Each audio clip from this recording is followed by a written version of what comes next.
10월 10일에 한국에서 출국해서 독일에 도착했는데요. 그동안 하이델베르크, 트리어, 룩셈부르크 여행하고 친구 집에 머물고 있어요. 그리고 18일 날 코블렌츠 갔다 19일 날 퀼른을 갔는데요. 영상을 정리를 못해서 지금 순서대로 영상을 올리지 못하고 퀼른 여행기 먼저 올립니다. 제가 코블렌츠는 좀 즉흥적으로 감행한 여행지였어요. 그래서 여행지에 대한 정보도 별로 체크하지 못하고 친구가 그냥 기차 여행표 끊어서 집에 있지 말고 빨리 다니라고 그래서 다녀왔는데요. 코블렌츠가 가는 길이 정말 좋았어요. 라인강을 끼고 달려서. 그리고 그 코블렌츠 요새에서 내려다본 모습도 정말 좋았거든요. 그래서 코블렌츠 여행이 기차 연착이 있기는 했지만 참 좋아서 코블렌츠 바로 위에 있는 퀼른을 그 다음날 바로 예약을 했어요.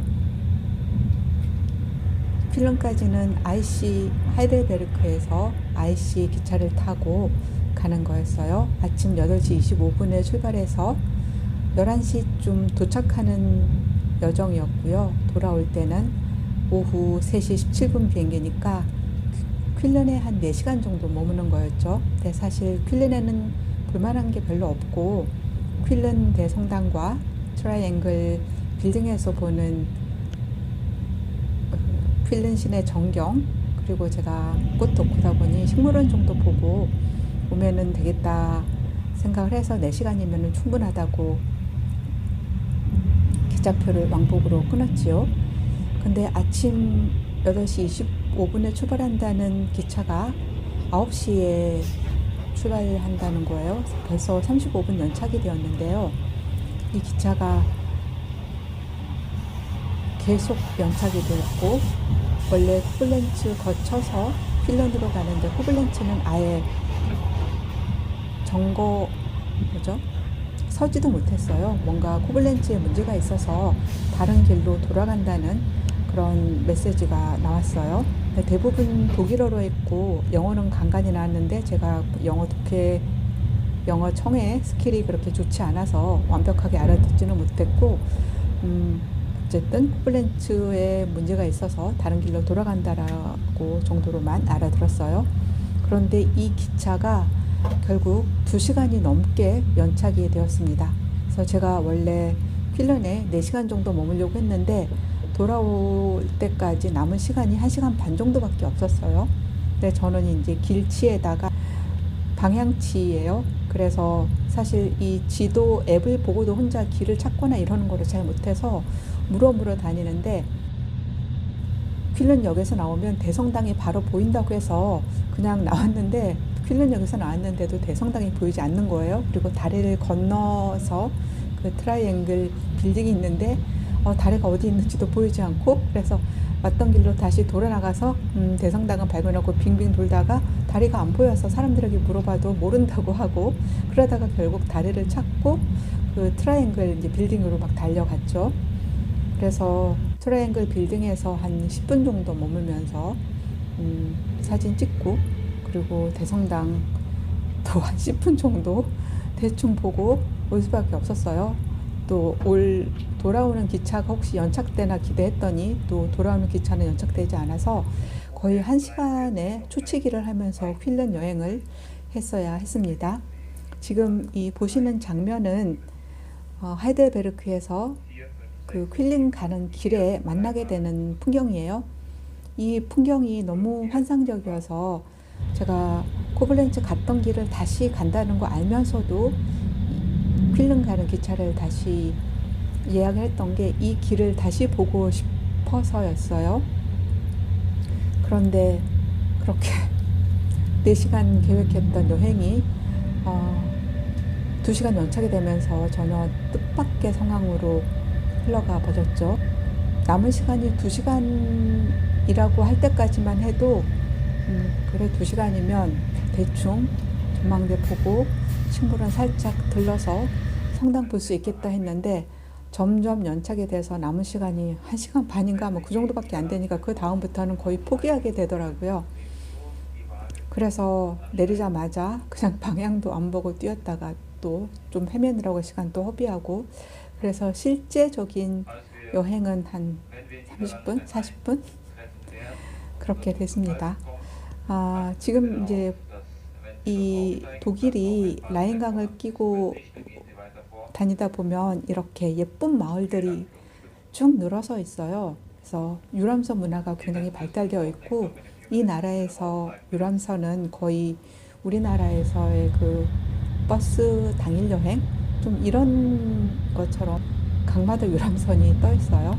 하이델베르크도 그렇고 코블렌츠, 그리고 여기 필름 가는 길에서도 끊임없이 유람선을 볼 수 있습니다. 이곳은 지금 코블렌츠예요. 그래서 코블렌츠 그 요새에서 보면은 저쪽 그 도이치에크가 보이거든요. 근데 그 길을 지금 기차를 따라가면서 다시 보는 거죠. 코블렌츠가 참 예쁜 도시예요. 제가 코블렌츠 영상은 따로 만들겠습니다. 그래서 필름 가는 길에 코블렌츠를 다시 거쳐서, 그리고 아마 본, 그리고 필름으로 아마 연결이 될 거예요. 그래서 이 라인강을 따라서 이렇게 예쁜 건물들, 예쁜 도시들을 볼 수 있어서 연착만 되지 않는다면 이 기차 여행을 참 권하고 싶은데, 이 독일 기차가 연착이 워낙 많아서 제가 이틀 동안 코블렌츠와 퀼른 다녀오면서 코블렌츠 갈 때 25분, 올 때 55분 연착, 퀼른 갈 때는 갈 때 2시간 넘게 연착, 올 때도 30분 정도 연착이었어요. 코블렌츠 갔다가 퀼른 갔다가 다시 오고, 만약에 이런 여행을 짰다면 둘 다 못했겠죠. 이날 코블렌츠는 아예 정차를 안 했으니까. 이제 여기가 지금 퀼른 시내에 들어선 장면이에요. 그래서 그리고 이제 퀼른 성당에 나왔고, 여기는 그 트라이앵글 전망대에서 본 퀼른 시내 전경입니다. 사실 퀼른은 이 성당과 저 다리를 제외하면 그렇게 썩 아름답다고 할 만한 도시는 아니에요. 그래서 코블렌츠나 하이델베르크 같은 소도시가 훨씬 더 저는 예쁜 것 같아요. 그리고 이날 제가 워낙 이제 시간에 쫓겨서 3시, 2시 넘게 도착했고 3시 17분에 기차는 또 떠나야 되고, 제가 또 길치고 방향치다 보니까 또 혹시나 역 주변에서 헤맬까봐 마음이 굉장히 조급해서 이 풍경을 즐길 만한 여유가 전혀 없었어요. 그래서 막 후다닥 다니면서 사진 찍고, 이렇게 영상 만들고 영상 찍고, 그리고 또 부랴부랴 내려와야 됐지요. 지금 보이는 강은 라인강이고요. 이 트라이앵글 전망대는 원래 전망대는 아니었고, 이게 어떤 독일 회사 건물인데 워낙 이곳 전망이 좋다 보니까 여기 이 옥상을 전망대로 개조를 해서 입장료를 받고 있는 거죠. 몇 년 전에는 3유로였다고 하는데 지금은 5유로예요. 강 쪽으로는 이렇게 그 옛날 건물들과 교회 건물들이 보여서 이쁜데, 요 이제 또 반대쪽으로는 이런 현대식 건물들이 들어서 있죠. 그리고 철로가 보이고요.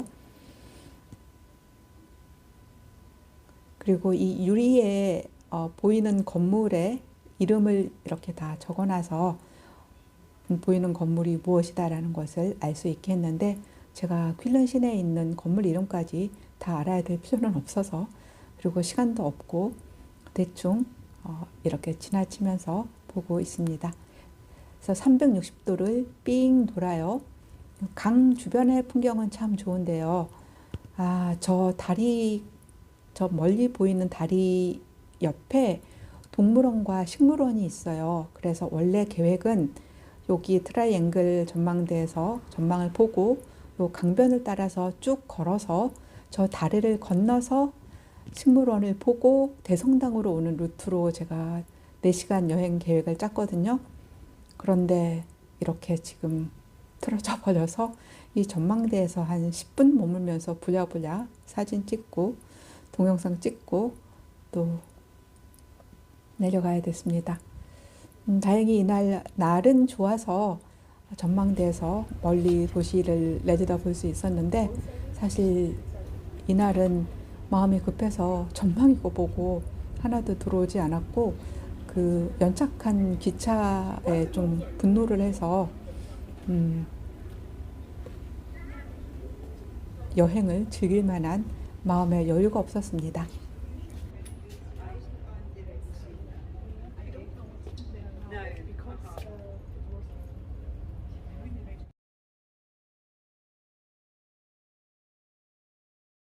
네, 지금 보니까 참 예쁘지요? 내려와서 다리에서 본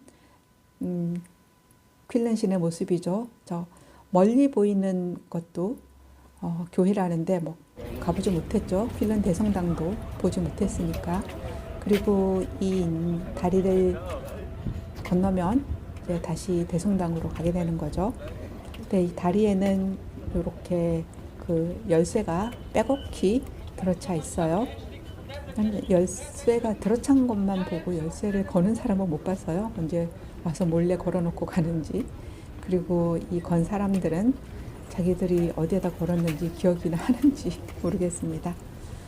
그리고 이 좁은 길로 막 자전거도 다니고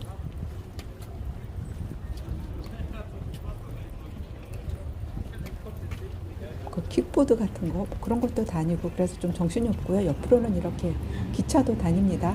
그리고 저는 이제 시간이 없으니까 거의 뛰다시피 하면서 이 다리를 건너갔기 때문에 난리도 아니었죠, 이날. 그래서 지금 막 그 카메라 흔들리는 거 보이죠? 거의 뛰면서 이 촬영을 했습니다. 그 와중에도 이렇게 옆에도 한번 보고,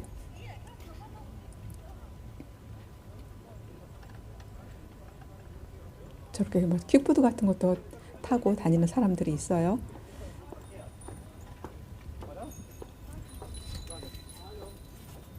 자전거도 다니고. 근데 이게 독일을 다니다 보면 그 동양인 여행객들은 거의 보지를 못했어요. 제가 다니면서 아시아인은 거의 보지 못한 것 같아요. 독일이 그렇게 동양인들에게, 저기 보이는 빌딩이, 동그란 빌딩이 그 트라이앵글 빌딩입니다. 아시아인들에게 썩 그렇게 매력 있는 여행지는 아닌 것 같아요. 그러니까 독일은 뭔가 파리, 런던 아니면 이탈리아처럼 그렇게 아주 대중적인 그런 유럽 여행지는 아니어서 그런지 아시아인은 가보면은 만날 저 혼자이고 이런 경우가 많았습니다. 가는 길에 또 부랴부랴 사진도 찍고요. 저기 동그란 건물이 트라이앵글 빌딩입니다. 올라가면 전망대 있고요. 대성당 주변을 쭉 돌면서 사진 찍고요. 잡히지가 않죠. 너무 거대해서. 그리고 이곳은 입구입니다. 입구에 신부님이 서 계시는데 왜 서 계신지 모르겠어요. 지금 안의 모습인데요. 마음이 급해서 이 웅장한 대성당에서 사실 감동받을 만한 여유가 없었어요. 제가 파리 노트르담 성당 봤을 때는 그때 정말 감동했고, 이 서양 문명의 그런 저력을 실감했거든요. 근데 건축사적으로 보면 아마 이 퀼른 대성당이 파리에 있는 노트르담 성당보다 더 위대한 건축물일 텐데, 제가 마음이 이날 좀 분노에, 그리고 기차 시간에 대한 그 조급함으로 이 웅장한 퀼른 성당을 즐길 만한 그런 여유가 없었습니다. 다음에 퀼른을 가면 이 성당을 둘러보고, 그리고 퀼른 야경이 이쁘고, 또 11월부터 2월까지는 축제가 많이 열린다고 해요. 그래서 축제도 보고 그럴 수 있는 기회가 있으면 좋겠는데, 독일을 또 오게 될지는 모르겠어요. 이제 좀 다른 나라도 가보고 싶어서. 네, 핀란드 성당 모습이고요. 그리고 돌아오는 길에 이제 부랴부랴 기념품도 샀는데 막 그 고를 여유가 없다 보니까 가타카나가 써진 기념품이어서 좀 어이가 없었습니다. 제가 한국인데 왜 가타카나 써진 그 기념품을 샀는지 아래 조그맣게 써져 있었는데 미처 보지를 못했어요. 그리고 돌아오는 길에 다시 그 라인강의 풍경을 즐기면서 퀼른에서 하이달베르크로 돌아가는 길입니다. 독일에 제가 10월 29일, 30일, 31일까지 있고 그리고 이제 체코, 폴란드를 거쳐서 돌아올 예정인데요. 독일은 어쩌다 보니까 4번 방문을 하게 됐어요. 제가 둘째 아이 대학 입시 끝나고 그 즉흥적으로 유럽 패키지 여행을 신청을 해서 여행을 했어요. 그때는 이제 육아에 대한 모든 부담을 훌훌 털어버려서 정말 세상에서 가장 행복한 여자가 되어 유럽 패키지 여행을 따라다녔죠.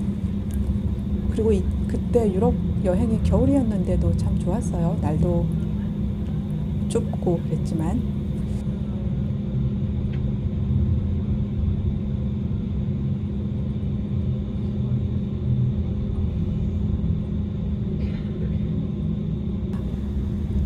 여기는 코블렌츠 기차역인데요. 이 기차역에 저렇게 노랗게 핀 꽃이 철로를 가득 메우고 있어요. 근데 저 꽃이 너무 인상적이어서 뭐 일부러 심은 것 같지는 않고요. 그냥 독일에서 흔히 보이는 야생화이고 다른 역에서도 많이 보이는데 저 퀼른 역에서만 유독 저 노란 꽃이 많았습니다. 그래서 둘째 아이 이제 재수 끝나고 그리고 시험 성적도 뭐 예상했던 것만큼 제법 잘 나오고 그래서 아주 홀가분한 마음으로 처음으로 이제 유럽 여행을 하게 되었습니다. 근데 그 패키지 여행이 참 좋아서 그 다음에 이제 동서남북 한 번씩은 패키지 여행을 하고 그리고 유럽 여행을 좀 본격적으로 하자라고 했는데요. 자, 교회 건물이 참 멋지죠. 여기는 코블렌츠 시내입니다. 지금 코블렌츠 시내 여기를 제가 물어 요새까지 걸어갔던 길이 보입니다. 여기 노랗게 피어있는 꽃들 보이시죠? 이 꽃이 철로를 가득 메우고 있습니다. 코블렌츠에서 그 다음 여행지인데 가는 길에 보이는 그 소도시들이 참 예쁩니다. 네, 그래서 그때 처음으로 이제 패키지 여행을 잘 마치고 그 다음에도 그 남유럽 패키지 여행을 신청을 했는데 그 패키지 여행이 캔슬이 됐어요. 모객이 안 돼서. 근데 저는 그 연휴 기간을 놓치고 싶지 않았고 그때는 여행하는 재미로 직장을 꾸역꾸역 다니고 있었던 상황이어서 그래서 그때 나 홀로 여행을 감행했던 것이 프랑크푸르트였습니다. 왜냐하면 연휴 기간에는 언제나 비행기가 비싸잖아요. 그나마 가장 쌌던 게 카자흐스탄을 경유해서 이 독일 프랑크푸르트로 오는 거였어요. 아마도 그때도 독일 여행지가 그렇게 다른 여행지보다는 매력이 좀 덜해서 그나마 비행기 싸기 좀 쌌습니다. 어쨌든 그래서 처음 한 5일 독일에 머물면서 프랑크푸르트 근교 그 소도시 여행을 했습니다. 그때 정말 하루하루가 모험의 연속이었고요. 며칠 사이에 살이 몇 킬로가 빠질 정도로 정말 고생을 많이 했는데 그때 나 홀로 여행의 묘미를 알아서 그 다음부터는 이제 패키지 여행이 아니고 바로 본격적으로 나 홀로 여행에 뛰어들었지요. 그리고 그 다음에 독일과 오스트리아 여행을 한 9일 정도 했고요. 그때도 나 홀로 여행이었고 그리고 2019년에는 이제 친구를 알게 되어서 독일 친구와 함께 그때는 독일 친구 뒤만 졸졸 따라다니면 되니까 정말 행복하게 독일 여행을 여름에 열흘 정도 했고요. 그리고 이번이 이제 네 번째 여행이죠. 이번은 친구 집에 머물면서 이렇게 가끔 이제 나 혼자 여행을 하고 있습니다. 근데 독일을 여행만 할 때는 잘 몰랐는데요. 이렇게 친구 집에 머물면서 여러 곳을 여행을 하고 돌아다니면서 이 독일이라는 나라에 대해서 참 여러 가지 생각을 하게 돼요. 독일 기차의 연착은 정말 좀 최악의 경험이었고, 제가 좀 신기했던 것 중에 하나는 이렇게 2시간 동안 연착이 되는데도 아무런 사과 방송이 없어요. 그냥 연착된다, 늦어진다, 이렇게 메일 오고, 그리고 이제 그 기장이 안내 방송하고, 뭐 연결 어디로 가서 어디로 연결된 뭐 노선이 있다, 이런 식으로 안내 방송해 주는데 사과는 한마디도 없고요. 2시간이 넘었는데도. 그리고 또 손해배상에 대한 공지도 전혀 없었어요. 근데 나중에 친구에게 들으니까 1시간이 넘으면, 1시간 넘게 연착이면 25%, 2시간 넘게 연착이면 50% 그 할인 바우처 같은 것을 준다고 해요. 그래서 그거를 지금 신청을 해놓은 상태고요. 근데 독일 친구 아니었으면 그것도 몰랐죠. 유럽 여행을 하다 보면 이 대중교통 시스템과 그리고 공중 화장실이 참 너무 열악하죠. 그래서 아니 왜 너희들은 이거를 고치려고 하지 않느냐 라고 했더니 일단 이 DB도 국영 교육이기는 하지만 독점이기 때문에 별로 서비스 개선을 하지 않는 것 같다고 친구가 말을 하고, 그리고 뭐 한국이나 일본의 대중교통 시스템이나 공중 화장실이 얼마나 깨끗하고 편리한지 독일 사람들이 모른다는 거죠. 그래서 그냥 그러려니 하고 사는 거죠. 그래서 이제는 이렇게 동양이 서양만 배울 것이 아니라 서양도 좀 동양을 배워야 된다라는 생각을 하고요.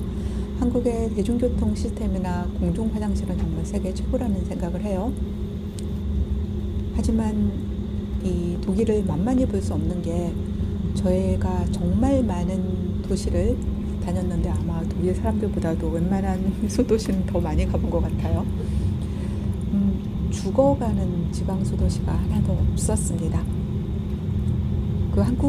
한국은 너무나도 서울 집중이고 그리고 대도시 중심이죠. 그래서 지방에 가보면 참 그 쇠락해가는 모습이 너무나 가슴이 아파요. 옛날에는 참 떡덩거리던 그런 유서 깊은 고장도 어김없이 쇠락해가고, 그리고 주변에는 빈집이 널려 있고 이런데요. 독일은 아주 작은 소도시도 다 생생하게 살아 있어요.